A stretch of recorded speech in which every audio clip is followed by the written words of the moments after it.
जय श्री हरि राधे कृष्णा। प्रिय भक्तजनों, आज आप सुनेंगे भगवान बृहस्पति देव की दुर्लभ व्रत कथा, जिसकी सुनने मात्र से जीवन में सभी मनोकामनाएं पूर्ण हो जाती हैं। तो एक समय की बात है, भारतवर्ष में एक राजा राज्य करता था। वह बड़ा ही प्रतापी और दानी था। वह नित्य प्रति मंदिर में दर्शन करने जाता था। वह ब्राह्मण और गुरु की सेवा किया करता था। उसके दरवाजे से कोई भी निराश होकर नहीं लौटता था, तथा वह प्रत्येक गुरुवार को व्रत रखता एवं पूजन करता था। हर एक दिन गरीबों की सहायता करता था, परंतु यह सब बातें उसकी रानी को अच्छी नहीं लगती थी। वह ना व्रत करती और ना किसी को एक पैसा दान में देती, तथा राजा से भी ऐसा करने को मना किया करती थी। एक समय की बात है कि राजा तो शिकार खेलने वन को गए हुए थे। घर पर रानी और दासी थी। उस समय गुरु बृहस्पति देव एक साधु का रूप धारण कर दरवाजे पर भिक्षा मांगने गए। रानी से भिक्षा मांगी तो वह कहने लगी कि हे साधु महाराज, मैं इस दान और पुण्य से तंग आ गई हूँ। मेरे से तो घर का कार्य ही समाप्त नहीं होता। इस कार्य के लिए तो मेरे पतिदेव ही बहुत हैं। अब आप इस प्रकार की कृपा करें कि यह सब धन नष्ट हो जावे तथा मैं आराम से रह सकूं। साधु बोले, हे देवी, तुम तो बड़े विचित्र हो। संतान और धन से कोई दुखी नहीं होता है, इसको तो सभी पाना चाहते हैं। पापी भी धन और पुत्र की इच्छा करते हैं। अगर आपके पास धन अधिक है तो भूखे मनुष्यों को भोजन कराओ, प्याऊ बनवाओ, ब्राह्मणों को दान दो, धर्मशाला बनवाओ, कुआं, तालाब, बावड़ी, बाग, बगीचे आदि के निर्माण कराओ, तथा निर्धन मनुष्यों की कुंवारी कन्याओं का विवाह कराओ और अनेक यज्ञ आदि धर्म करो। इस प्रकार के कर्मों से आपके कुल का और आपका नाम परलोक में सार्थक होगा एवं स्वर्ग की प्राप्ति के लिए भी होगी। मगर वह रानी इस बातों से खुश नहीं हुई। वह बोली, हे साधु महाराज, ऐसी धन की भी क्या आवश्यकता है? ऐसे धन की भी आवश्यकता नहीं है जिसको और मनुष्यों को दान दूं, तथा जिसको रखने संभालने में ही मेरा सारा समय बर्बाद हो जाए। साधु ने कहा, हे देवी, तुम्हारी ऐसी इच्छा है तो ऐसा ही होगा। मैं तुम्हें बताता हूँ, वैसा ही करना। बृहस्पति देव के दिन घर को गोबर से लीपना, अपने केसों को धोना, केसों को धोते समय स्नान करना, राजा से कहना वह हजामत करवाएं, भोजन में मांस मदिरा खाना, कपड़े धोबी के यहाँ धुलने डालना। इस प्रकार 7 बृहस्पतिवार करने से तुम्हारा सब धन नष्ट हो जाएगा। यह कहकर वह साधु महाराज वहां से अंतर्ध्यान हो गए। रानी ने साधु के कहने के अनुसार वैसा ही किया। 3 बृहस्पतिवार ही बीते थे कि उसका समस्त धन संपत्ति नष्ट हो गया और भोजन के लिए दोनों समय परिवार तरसने लगा तथा सांसारिक भोगों से दुखी रहने लगा। तब राजा रानी से कहने लगा कि रानी, तुम यहाँ पर रहो, मैं दूसरे देश को जाऊं, क्योंकि यहाँ पर मुझे सभी मनुष्य जानते हैं, इसलिए कोई कार्य भी नहीं कर सकता। देश चोरी परदेश भीख के बराबर है। ऐसा कहकर वह राजा परदेश चला गया। वहाँ जंगल में जाता और लकड़ी काट कर लाता और शहर में बेचता। इस तरह जीवन व्यतीत करने लगा। इधर राजा के घर रानी और दासी दुखी रहने लगे। किसी दिन भोजन मिलता और किसी दिन जल पीकर ही रह जाते। एक समय रानी और दासी को 7 दिन बिना भोजन के व्यतीत हो गए। तो रानी ने अपनी दासी से कहा, हे दासी, यहाँ पास के ही नगर में मेरी बहन रहती है। वह बड़ी धनवान है।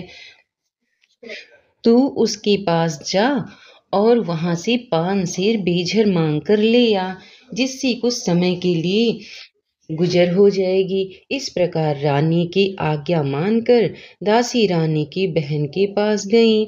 तो रानी की बहन उस समय पूजन कर रही थी, क्योंकि वह उस रोज बृहस्पतिवार का दिन था जब दासी ने रानी की बहन को देखा और उससे बोली, हे रानी, मुझे तुम्हारी बहन ने भेजा है, मेरे लिए 5 सेर बेझर दे दो। इस प्रकार दासी ने अनेक बार कहा, परंतु रानी ने कुछ उत्तर नहीं दिया, क्योंकि वह उस समय बृहस्पतिवार की व्रत कथा सुन रही थी। इस प्रकार जब दासी को किसी प्रकार का उत्तर नहीं मिला तो वह बहुत दुखी हुई और क्रोध भी आया और लौटकर अपने गांव आकर रानी के पास जाकर बोली, हे रानी, आपकी बहन बहुत ही धनी स्त्री है। वह छोटे लोगों से बात भी नहीं करती, क्योंकि मैंने उनसे कहा तो उसने कोई उत्तर ही नहीं दिया। मैं वापस चली आई। रानी बोली, हे दासी, इसमें उसका कोई दोष नहीं है। जब बुरे दिन आते हैं तब कोई सहारा नहीं देता। अच्छे बुरे का पता विपत्ति में ही लगता है। जो ईश्वर की इच्छा होगी वही होगा। वह सब हमारे भाग्य का दोष है। इधर उस रानी ने देखा कि मेरी बहन की दासी आई थी, परंतु मैं उससे नहीं बोली। इससे वह बहुत दुखी हुई होगी। यह सोचकर कथा को सुन और विष्णु भगवान का पूजन समाप्त कर वह रानी अपनी बहन के घर चल दी और जाकर अपनी बहन से कहने लगी कि हे बहन, मैं बृहस्पतिवार का व्रत कर रही थी, तुम्हारी दासी गई, परंतु जब तक कथा होती है तब तक ना उठते हैं और ना बोलते हैं, इसलिए मैं नहीं बोली। कहो दासी क्यों गई थी? रानी बोली, बहन, हमारे अनाज नहीं था। वैसे तुमसे कोई बात छिपी नहीं है। इस कारण मैंने दासी को तुम्हारे पास 5 सेर बीजर लेने के लिए भेजा था। रानी बोली, बहन देखो, बृहस्पति भगवान सबकी मनोकामना पूर्ण करते हैं। देखो, शायद तुम्हारे घर में अनाज रखा हो।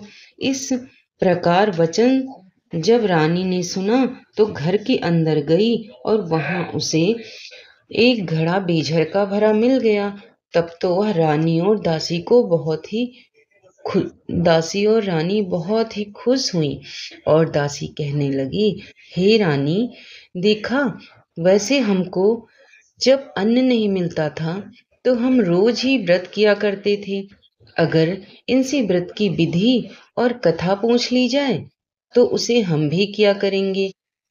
जब उस रानी ने अपनी बहन से पूछा कि हे बहन, बृहस्पतिवार के व्रत में चना की दाल मुनक्का से विष्णु भगवान का केले की जड़ से पूजन करें तथा दीपक जलावें, पीले भोजन करें तथा कहानी सुने। इस प्रकार करने से गुरु भगवान प्रसन्न होते हैं, अन्न पुत्र धन देते हैं, मनोकामना पूर्ण करते हैं। इस प्रकार रानी और दासी दोनों ने निश्चय किया कि बृहस्पतिवार भगवान का पूजन जरूर करेंगे। 7 रोज बाद जब बृहस्पतिवार आया तो उन्होंने व्रत रखा। घुड़साल में जाकर चना गुड़ लाई तथा उसकी दाल से केले की जड़ का तथा विष्णु भगवान का पूजन किया। अब भोजन पीला कहाँ से आवे? बेचारी बड़ी दुखी हुई, परंतु उन्होंने व्रत किया था, इस कारण गुरु भगवान प्रसन्न थे। 2 थालों में सुंदर पीला भोजन लेकर आए और दासी को देकर बोले, हे दासी, यह तुम्हारी और रानी के लिए भोजन है, तुम दोनों करना। दासी भोजन पाकर बड़ी प्रसन्न हुई और रानी से बोली, चलो रानी जी भोजन कर लें। रानी को इस बात में कुछ पता नहीं था, इसलिए वह रानी से बोली, तू ही भोजन कर ले, क्योंकि तू हमारी व्यर्थ में हंसी उड़ाती है। दासी बोली, एक महात्मा हम दोनों के लिए भोजन दे गए हैं। रानी कहने लगी, वह भोजन तेरे ही लिए दे गए होंगे, तू ही भोजन कर। दासी ने कहा, वह महात्मा हम दोनों को 2 थालों में भोजन दे गए हैं, इसलिए हम और तुम दोनों ही साथ में भोजन करेंगे। इस प्रकार रानी, दासी दोनों ने गुरु भगवान को नमस्कार कर भोजन प्रारंभ किया तथा वह प्रत्येक बृहस्पतिवार को गुरु भगवान को व्रत और विष्णु भगवान का पूजन करने लगी। बृहस्पतिवार भगवान की कृपा से रानी और दासी के पास धन हो गया। रानी फिर उसी प्रकार से आलस्य करने लगी।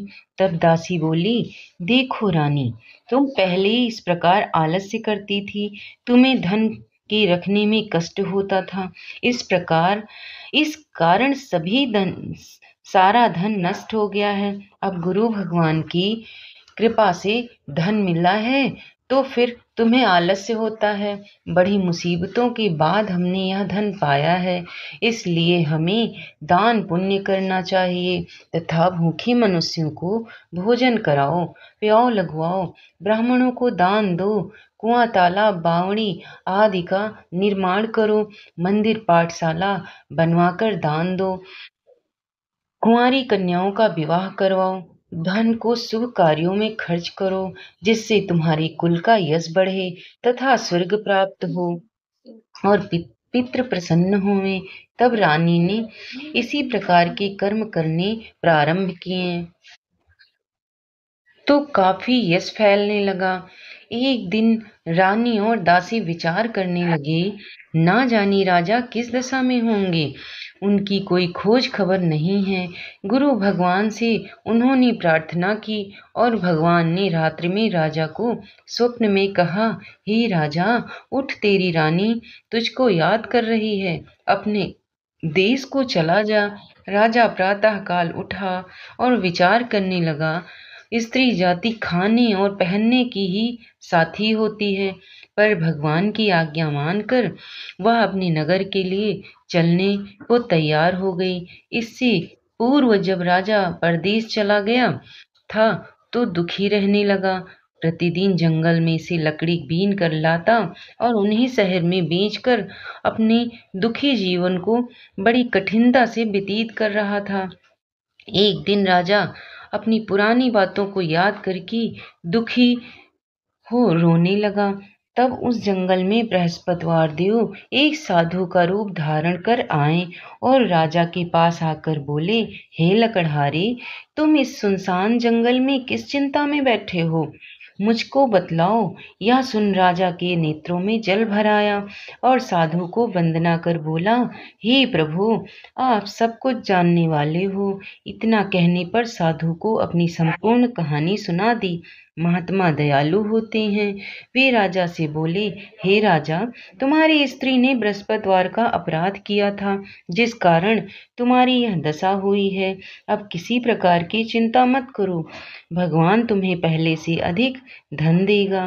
देखो, तुम्हारी स्त्री ने बृहस्पतिवार का व्रत प्रारंभ कर दिया है और तुम मेरा कहा मानकर बृहस्पतिवार को व्रत करके चने की दाल, गुड़, जल के लोटे में डालकर केला का पूजन करो, फिर कथा कहो और सुनो, भगवान तुम्हारी सब मनोकामनाएं पूर्ण करेंगे। साधु को प्रसन्न देखकर राजा बोले, हे प्रभु, मुझे लकड़ी बेचकर इतना पैसा भी नहीं मिलता जिससे भोजन के उपरांत कुछ बचा सकूं। मैंने रात्रि में अपनी रानी को व्याकुल देखा है, मेरे पास कुछ भी नहीं है जिससे उसकी खबर मांग सकूं, और फिर मैं कौन सी कहानी कहूं, यह मुझको कुछ भी मालूम नहीं है। साधु ने कहा, हे राजा, तुम किसी बात की चिंता मत करो। बृहस्पतिवार के दिन तुम रोजाना की तरह लकड़ियां लेकर शहर को जाओ, और तुमको रोज से दोगुना धन प्राप्त होगा, जिससे तुम भली भांति भोजन कर लोगे तथा बृहस्पति देव की पूजा का सामान भी आ जाएगा। बृहस्पतिवार की कहानी इस प्रकार है, आगे सुनते हैं। प्राचीन काल में एक ब्राह्मण था। वह बड़ा ही निर्धन था, उसकी कोई भी संतान नहीं थी। उसकी स्त्री बहुत मलिनता के साथ रहती थी। वह ना स्नान करती और ना किसी देवता का पूजन करती। प्रातः काल उठते ही सर्वप्रथम भोजन करती, बाद में कोई अन्य कार्य करती थी। इससे ब्राह्मण देवता बहुत दुखी थे। बेचारे बहुत कुछ कहते, किंतु उनका कोई परिणाम न निकलता। भगवान की कृपा से ब्राह्मण की स्त्री के कन्या रूपी रत्न पैदा हुआ और वह कन्या अपने पिता के घर में बड़ी होने लगी। वह बालिका प्रातः स्नान करके विष्णु भगवान का जाप करने लगी, बृहस्पतिवार का व्रत करने लगी। अपने पूजा पाठ को समाप्त करके स्कूल जाती तो अपनी मुट्ठी में जौ भर के ले जाती और पाठशाला जाने के मार्ग में डालती जाती। वही जो स्वर्ण के हो जाते तो लौटते समय उनको बीनकर घर ले आती थी। एक दिन वह बालिका सूप में उन सोने के जौ को फटक कर साफ कर रही थी।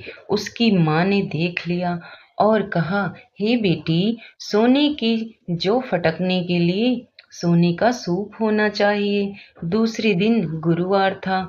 इस कन्या ने व्रत रखा और बृहस्पति देव से प्रार्थना कर कहा, हे प्रभु, मैंने आपकी पूजा सच्चे मन से की है, तो हमारे लिए सोने का सूप दे दो। बृहस्पति देव ने उसकी प्रार्थना स्वीकार कर ली। रोज की तरह वह कन्या जौ फैलाती हुई जाने लगी। जब लौटकर जौ बीन रही थी तो बृहस्पति देव की कृपा से सोने का सूप मिला। उसे वह घर ले आई और उससे जौ साफ करने लगी, परंतु उसकी माँ का वही ढंग रहा।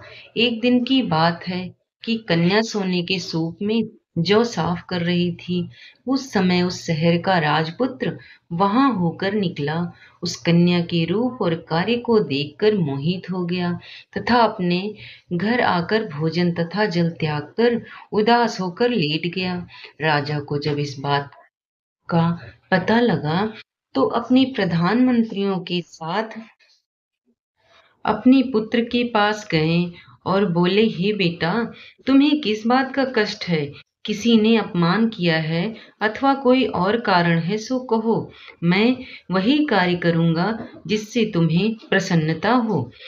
अपने पिता की राजकुमार ने बातें सुनी तो वह बोला, मुझे आपकी कृपा से किसी बात का दुख नहीं है, किसी ने मेरा अपमान नहीं किया है, परंतु मैं उस लड़की के साथ विवाह करना चाहता हूँ जो सोने के सूप में जौ को फटक कर साफ कर रही थी।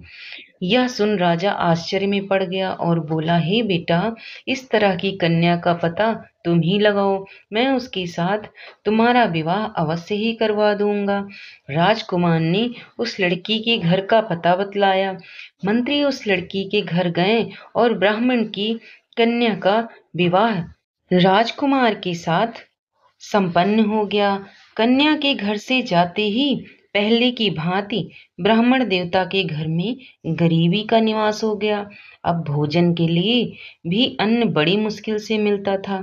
एक दिन दुखी होकर ब्राह्मण देवता अपनी पुत्री के पास गए।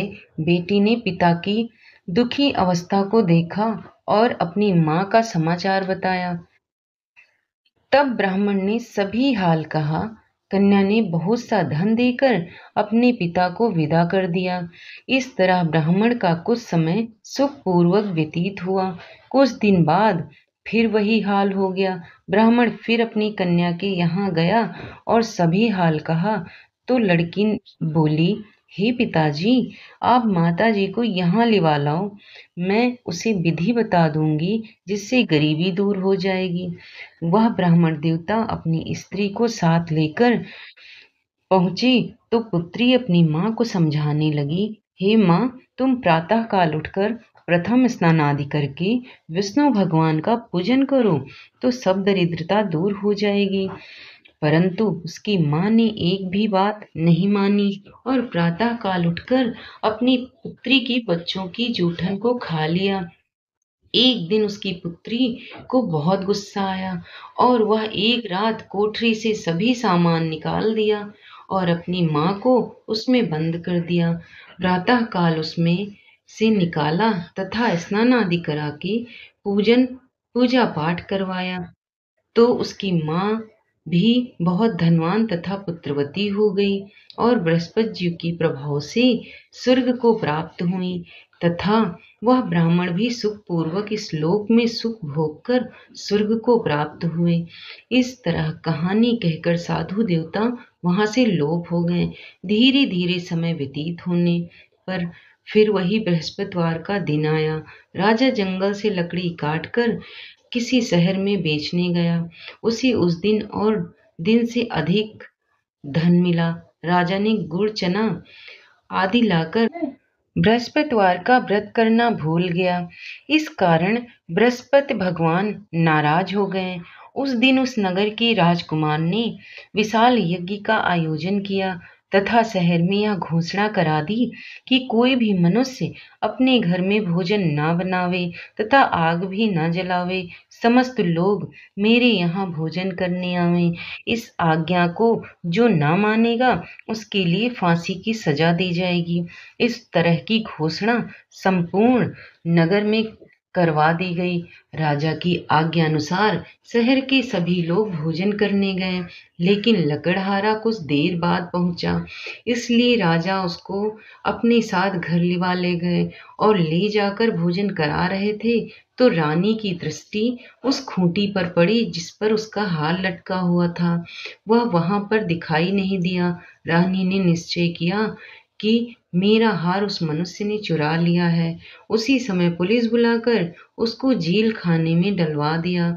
जब राजा जेल खाने में गया तो बहुत दुखी होकर विचार करने लगा कि ना जाने कौन सी पूर्व जन्म के कर्म से मेरे लिए यह दुख प्राप्त हुआ है, और उसी साधु को याद करके रोने लगा जो जंगल में मिला था। उसी समय तत्काल बृहस्पति देव साधु के रूप में प्रकट हो गए और उसकी दशा को देखकर कहने लगे, अरे मूर्ख, तूने बृहस्पति देवता की कथा नहीं की, इसी कारण तुम्हें दुख प्राप्त हुआ है। अब चिंता मत कर, बृहस्पति देव की पूजा करना, तेरे सारे कष्ट दूर हो जाएंगे। बृहस्पतिवार के रोज उसे 4 पैसे पड़े मिले। राजा ने कथा कही। उसी रात्रि को बृहस्पति देव ने उस नगर के राजा को स्वप्न में कहा, हे राजा, तुमने जिस आदमी को जेल खाने में बंद कर दिया है वह निर्दोष है और वह राजा है, उसे छोड़ देना। रानी का हार उसी खूंटी पर लटका हुआ है। अगर तू ऐसा नहीं करेगा तो मैं तेरे राज्य को नष्ट कर दूंगा। राजा प्रातःकाल उठा और खूंटी पर हार टंगा देखकर लकड़हारे को बुलाकर क्षमा मांगी तथा राजा को योग्य सुंदर आभूषण वस्त्र देकर विदा किया। गुरुदेव की आज्ञा अनुसार राजा अपने नगर को चल दिया। राजा जब नगर के निकट पहुंचा तो उसे बड़ा ही आश्चर्य हुआ। नगर में पहले से अधिक बाग, तालाब और कुएं, बहुत सी धर्मशालाएं, मंदिर आदि बन गए थे। राजा ने पूछा कि यह किसका बाग और धर्मशाला है। तब नगर के सब लोग कहने लगे कि यह सब रानी और दासी के हैं। तब राजा को आश्चर्य हुआ और गुस्सा भी आया। जब रानी ने यह खबर सुनी कि राजा आ रहे हैं तो उनसे दासी से कहा कि हे दासी, देख राजा हमको कितनी बुरी हालत में छोड़ गए थे, अतः वह हमारी ऐसी हालत घर लौट देखकर लौट न जाए। तू दरवाजे पर खड़ी हो जा। आज्ञा अनुसार दासी दरवाजे पर खड़ी हो गई और राजा आए तो उन्हें अपने साथ लिवा लाई। तब राजा ने क्रोध करके अपनी तलवार निकाली और पूछने लगी, यह बताओ कि यह धन तुम्हें कैसे प्राप्त हुआ है। तब उन्होंने कहा, हमें यह सब धन बृहस्पति देव के इस व्रत के प्रभाव से प्राप्त हुआ है। राजा ने निश्चय किया कि 7 रोज बाद तो सभी बृहस्पति देव का पूजन करते हैं, परंतु मैं रोजाना दिन में 3 बार कहानी कहा करूंगा तथा रोज व्रत किया करूंगा। अब हर समय राजा के दुपट्टे में चने की दाल बंधी रहती थी तथा दिन में 3 बार कहानी कहता। एक रोज विचार किया कि चलो अपनी बहन के यहाँ हो आवे। इस तरह निश्चय कर राजा अपनी बहन के यहाँ चलने लगा। मार्ग में उसने कुछ आदमी एक मुर्दे को लिए जा रहे हैं। उन्हें रोककर राजा कहने लगा, अरे भाइयों, मेरी बृहस्पति देव की कहानी सुन लो। वे लोग बोले, लो, हमारा तो आदमी मर गया है, इसको अपनी कथा की पड़ी है। परंतु कुछ आदमी बोले, अच्छा कहो, हम तुम्हारी कथा भी सुनेंगे। राजा ने दाल निकाली। जब कथा आधी हुई तो मुर्दा हिलने लग गया, और जब कथा समाप्त हो गई तो राम राम करके वह मनुष्य खड़ा हो गया।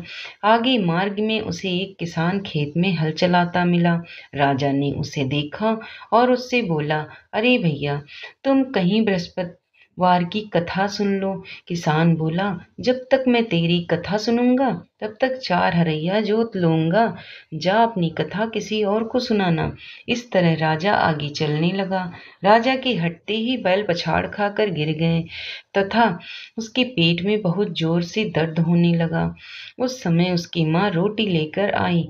उसने यह जब देखा तो अपने पुत्र से सब हाल पूछा और बेटे ने सभी हाल कह दिया। तो बुढ़िया दौड़ी दौड़ी उस घुड़सवार के पास गई और उससे बोली, मैं तेरी कथा सुनूंगी, तू अपनी कथा मेरे खेत पर ही चलकर कहना। राजा ने बुढ़िया के खेत पर जाकर कथा कही, जिसकी सुनते ही बैल खड़े हो गए तथा किसान के पेट का दर्द बंद हो गया। राजा अपनी बहन के घर पहुंच गया। बहन ने भाई की खूब मेहमानी की। दूसरे रोज प्रातः काल राजा उठ जगा तो वह देखने लगा कि सब लोग भोजन कर रहे हैं। राजा ने अपनी बहन से कहा कि ऐसा कोई मनुष्य है जिसने भोजन नहीं किया हो, मेरी बृहस्पतिवार की कथा सुन ले। बहन बोली, हे भैया, यह देश ऐसा ही है, पहले यहाँ लोग भोजन करते हैं, बाद में अन्य कार्य करते हैं। अगर कोई पड़ोस में है तो मैं देख आऊं।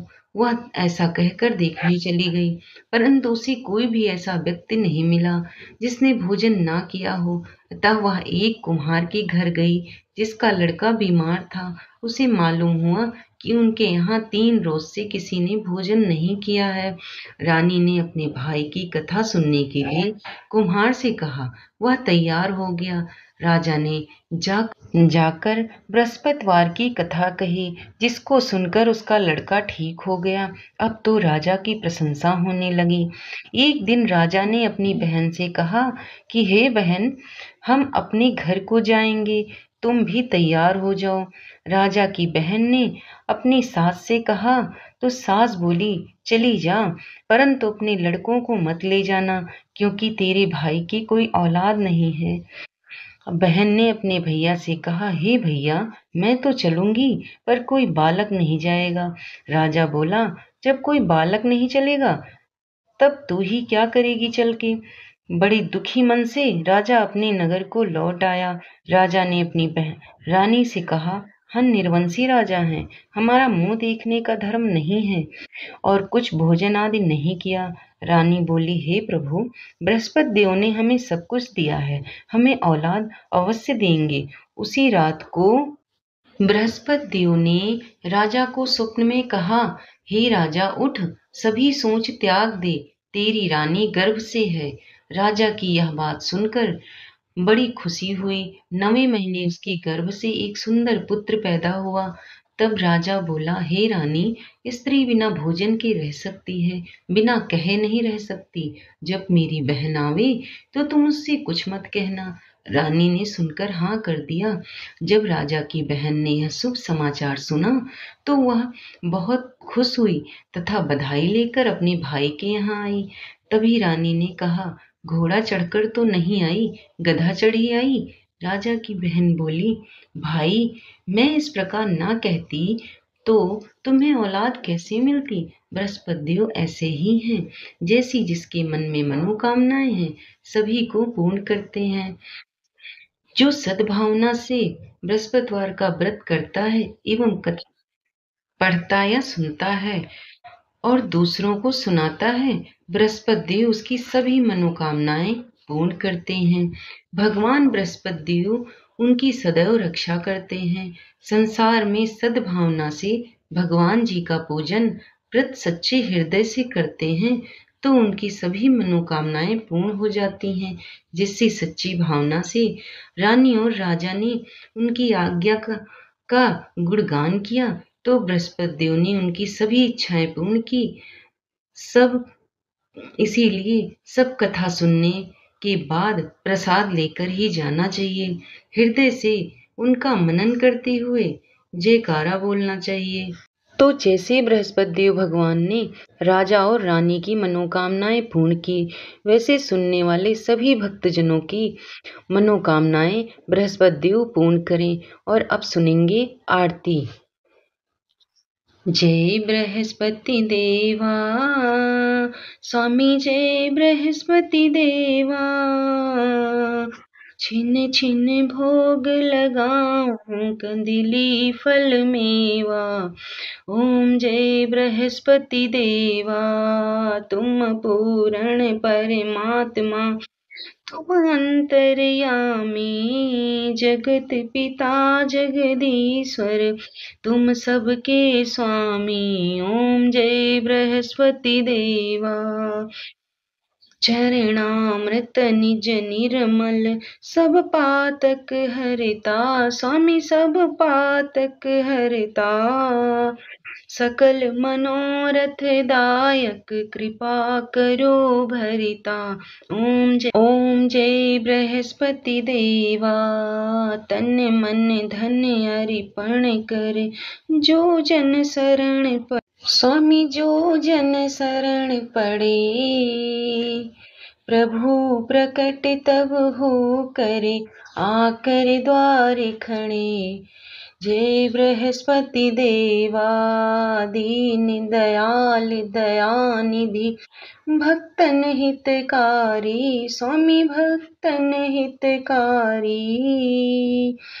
पाप दोष सब हरता, भव बंधन हारी।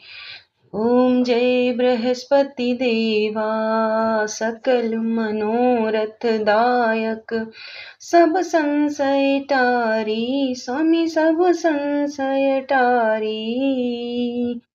विषय विकार मिटाओ, संतन सुखकारी। जय बृहस्पति देवा, जो कोई आरती तेरी, प्रेम सहित गावे, स्वामी प्रेम सहित गावे। ज्येष्ठानंद बंदी गुरु को निश्चय फल पावे। स्वामी जय बृहस्पति देवा, सब बोलो विष्णु भगवान की जय, बोलो भगवान बृहस्पति देव की जय। जय बृहस्पति देवता। तो दोस्तों, अगर कथा पसंद आई है और अच्छी लगी है तो